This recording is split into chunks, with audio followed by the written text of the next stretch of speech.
পুলিশের নিষ্ক্রিয়তার বিরুদ্ধে ব্যবসায়ীদের রাস্তা অবরোধ।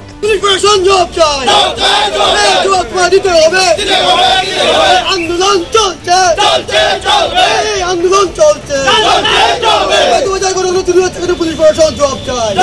আজ কৈলাসহরের পাইতুরবাজার এলাকার ব্যবসায়ীরা পুলিশের উপর প্রচন্ড ক্ষুব্ধ হয়ে প্রকাশ করে রাস্তায় দাঁড়িয়ে পুলিশ প্রশাসন মুর্দাবাদ স্লোগান দিয়ে বিক্ষোভ প্রদর্শন করেন। পাইতুরবাজার এলাকায় গত 2 মাস ধরে লাগাতার একের পর এক দোকানে চুরির ঘটনা ঘটছে। 3 দিন পূর্বেও গভীর রাতে পাইতুরবাজার এলাকায় 2টি দোকান চুরির পর 3 মে শুক্রবার গভীর রাতে ফের একই এলাকায় একটি মিষ্টির দোকানে চুরি হয়।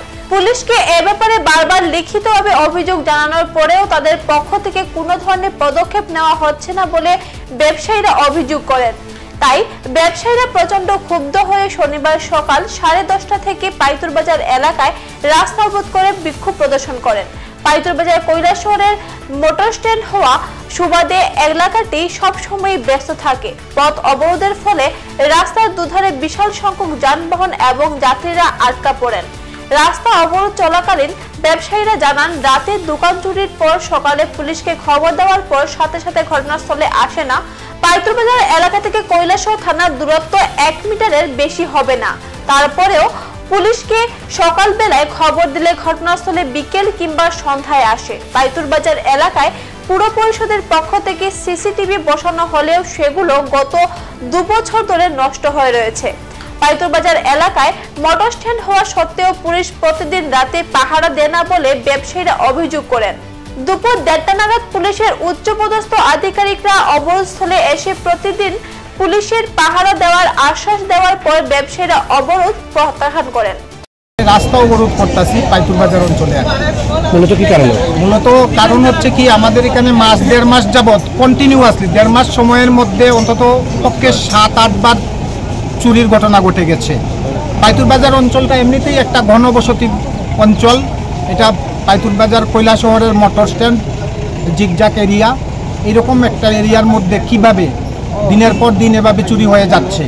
এই চুরির ঘটনাগুলোকে নিয়ে আমরা 3 থানায় গিয়েছিলাম। থানার দায়িত্বপ্রাপ্ত অফিসার যিনি, ওনার সঙ্গে আমরা 3 কথা বলেছি। উনি প্রতিবারই আমাদের আশ্বাস দিয়েছেন, আমরা দেখছি।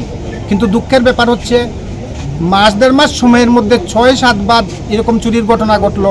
উনি আমাদের কি আশ্বাস দিলেন, ওনার আশ্বাস তো আমরা মেনে নিতে পারছি না।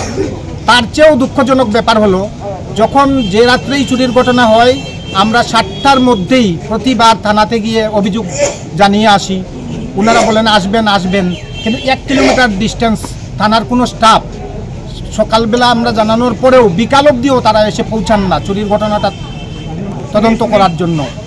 এই ব্যাপারে আমাদের থানার প্রতি প্রচণ্ড ক্ষোভ আছে আর কি। এই ক্ষোভেরই বহিঃপ্রকাশ। ওনাদের দায়িত্ব ওনারা আমার মনে হয় পালন করছেন না। আর কি রয়েছে এই অঞ্চলে? সিসি ক্যামেরা আছে, কিন্তু সিসি ক্যামেরা দীর্ঘদিন যাবৎ বিকল। আমরা থানার ওসি সাহেবের সঙ্গে কথা বলেছিলাম, পুর পরিষদেও কথা বলেছিলাম। ওনারা বললেন ঠিক হয়ে যাবে, কিন্তু এতদিন পর্যন্ত সিসি ক্যামেরাও ঠিক হয়নি। সিসি ক্যামেরা আছে, অথচ কাজ করছে না। যদি এই সিসি ক্যামেরাটা আজকে সচল থাকতো তাহলে হয়তো বা সমাধান এখানেই হয়ে যেত। তা আমাদের দাবি, সিসি ক্যামেরা যেন অবিলম্বে সচল করা হয়, আর পুলিশ প্রশাসন যেন আমাদের পাশে থাকে। আমরা সকালবেলা জানানোর পরেও বিকালবেলাও যদি ওনারা এই 1.5 কিলোমিটার জায়গা না আসতে পারেন তদন্তের জন্য, এটা অত্যন্ত দুঃখজনক ঘটনা। আপনারা কি চাইছিলেন বর্তমানে? আমরা চাইছি পুলিশ প্রশাসন যেভাবেই হোক আমাদের এই চুরের হাত থেকে রক্ষা করেন, সিসি ক্যামেরাটা সচল করেন। পুলিশের পক্ষ থেকে কি প্রতিদিন রাত্রেবেলা কি পাহারা দেওয়া হয়? না, প্রতিদিন রাত্রেবেলা পাহারা দেওয়া হয় না।